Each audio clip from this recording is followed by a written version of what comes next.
Hello again, everybody. Zack Attack is here with my thoughts on the results of WWE Hell in a Cell that took place last night, Sunday, October 27th. Now, if you have or haven't noticed yet, I didn't make a review. I usually make a review of all the wrestling reviews that I see, and that's the thing. I didn't get to see this one because, for various reasons, I will not explain because it's a long story because there was a lot of technical issues, and I wasn't able to view Hell in a Cell last night. It's like I said, a long story. So with that in mind, I will read off the results and my thoughts on the matches that happened last night, especially my thoughts on the main event.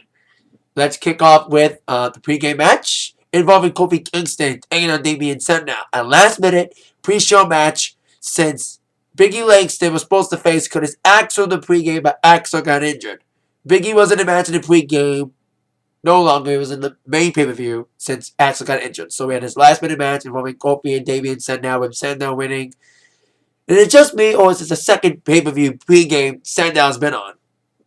He was on the Battleground pregame, now he's on this pregame. There's two possible reasons why he's been on the pregame twice. One is because WWE doesn't like him. I don't think that. But I think likely number two is give him a match so he won't be able to cash in his money in the bank briefcase during the World Heavyweight Championship match. And knowing the results, I wish he could have cashed in. Psst, which I'll get to when I get to that match. Then, of course, after that, we had the pre-game done. We had the main pay-per-view starting off with the triple threat tag team matchup for the WWE Tag Team Championships. We had Cody Rhodes and Goldust taking on the Usos and the Shield, Seth Rollins, and Roman Reigns. If I want to read from many people's thoughts on Facebook and all that, I heard this tag team match was pretty good for a triple threat match. I can only expect this match to be pretty good because you had three great teams, ending with Cody Rhodes and Goldust getting the victory following the Crossroads from Cody Rhodes retaining the tag team titles. And what I heard was a pretty good matchup. Like I said. Then, we had Kane finally making his return last night after being gone for months at the Inferno match at SummerSlam. He attacked the Wyatt family following the Miz trying to challenge him. Miz got chokeslammed too, as well as the Wyatt family. So Kane's not fully here. But I don't know why he chokeslammed Miz. But I know he wanted to defend against the Wyatt family, which he did. Then, we had an impromptu mixed tag involving Fandango teaming up with his Gilly friend Summer Rae in the first match. If I'm not mistaken, this is Summer Rae's first full-on wrestling match. Taking on Natalya and Great Khali. Surprised to say that Fandango and Summer Rae won after Summer Rae, from what I've read, countered Natalya's sharpshooter to a pin and a win. So there you go. Then, we would have Biggie Langston's replacement match since Axel got injured. He got put in a last-minute impromptu U.S. title match with Dean Ambrose. No hype whatsoever, no build-up. And Biggie Langston won by countout. So, I'm glad Biggie didn't win. But it didn't win the title because it would have been bullshit. Because this was a last-minute match because Axel got injured. Speaking of Paul Heyman guys like Axel, we had CM Punk taking on Ryback and Paul Heyman in Hell in a Cell handicap match. Punk got the victory in his handicap match after GTSing Paul Heyman on the cell. I think that should be the perfect end for this feud, with Punk putting literally the exclamation mark by delivering the GTS on the cell, on top of the cell to Heyman. That sounded like a sick moment right there. That would have been awesome to have seen that moment. Then, another last-minute match. A lot of last-minute matches. With Big Langston last-minute match. We also had a last-minute match involving Los Matadors taking on the Real Americans. With, of course, El Torito, the big little bull there that Mr. Zeb's been making fun of. And Los Matadors and El Torito got the last slap by Los Matadors getting a surprise victory over the Real Americans. So, great victory for Primo and Epico. I mean, Diego and whatever the other guy's name is. So, there you go.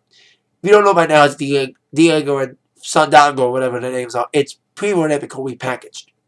Said it many times. And then I got mentioned during the pregame match. The only reason why I think Sandow was in the pregame to prevent him from cashing in money in the bank. I wish he did. John Cena came back. Super Cena came back to beat Alberto Del Rio again. Beat him for the World Heavyweight Championship.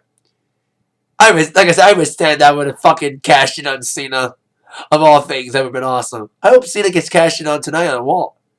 Please, somebody beat up Cena. So send out. This is area I hope. Bruno comes in, kicks the hell out of Cena, beats him up, then Sandow cashes in. If you're a new champion, then Sandow tonight. They always say that if you've been watching the previous cash-ins for Money in the Bank, they've been saving the big cash-ins for Wall. Like Ziggler cashing in on the Wall after WrestleMania. So I hope Sandow cashes in tonight. That's what I'm hoping for, because I don't want Cena to be champ more than a day. Like, CM Punk being champ for a year, I'm a Punk guy, okay. But Cena being champ for a year, we don't need that again. Then we had AJ against Brie Bella for the Divas Championship, with AJ winning after Brie got inadvertently knocked into Nikki. That leads to the main event, the WWE Championship match inside Hell in a Cell. Randy Orton against Daniel Bryan for the vacated title, with Shawn Michaels as your special guest referee. The good news and the bad news. The good news is we have a clear ending. We had a clear-cut winner. We have a new, undisputed WWE champion. The bad news is Daniel Bryan got screwed yet again. Shawn Michaels. I did not think he was going to do this. I thought he was going to side with D-Bryan, but nope. He had a side with his best friend Triple H, doing what's best for business and super kicking Daniel Bryan after Triple H came out and got a big flying knee for his helping. And then this is what happened when Big Show was barred from the building. The storyline was Big Show was barred from the building. So they made sure Big Show did not interfere. And they had Shawn Michaels screw D-Bryan. But it ain't the first time Shawn's influence has been the outcome of a match, especially involving Triple H. Anyone remember the last time Shawn screwed somebody as referee? Remember the first SmackDown in August of '99 when it became a full-time series? Triple H versus The Rock for the WWE Championship. Shawn super kicked The Rock before he could nail the people's elbow and screwed The Rock out of the championship and having Triple H retain. But here's what I hope difference says from this time Shawn screwing Daniel Bryan. Shawn screwed The Rock and never went anywhere with that storyline because Shawn disappeared after that. So why would Shawn super kick D-Bryan only to disappear again and not help the storyline out? Shawn needs to be a full-time character again to really enhance the storyline of him screwing Daniel Bryan. A lot of people mixed responses to the ending. Especially with people making a joke saying, I voted for Bob Backlund. You are fools for voting for Shawn because he screwed Daniel Bryan again. But the only good thing is I think it's going to make Daniel Bryan more likable. Because he's been screwed so many times out of that championship. Screwed at SummerSlam. Screwed at Night of Champions after that quick count reversal. Kind of screwed at Battleground. But definitely screwed tonight. Last night at Hell in a Cell. Should make for an intriguing Raw tonight. I hope Shawn comes out. Hopefully doesn't become a full-on heel and just super kicks the hell out of Triple H and says, the only reason why I did what I did last night because you forced me to. You kind of held it over my head like you've been doing the Big Show lately before he got fired. So, we'll see what happens with this whole Shawn thing. Should make for a very intriguing Raw tonight. And I will be making a Raw review. I am watching Raw tonight, so get ready for my Raw review tonight. But with that in mind, thank you all very much for watching my thoughts on Hell in a Cell and the results. I hope D-Bryan gets another rematch. And actually wins and doesn't get screwed again. With that in mind, you've all been attacked by the thoughts from Zach. Thank you. See you later. Yeah. Yes. Yes. Yes.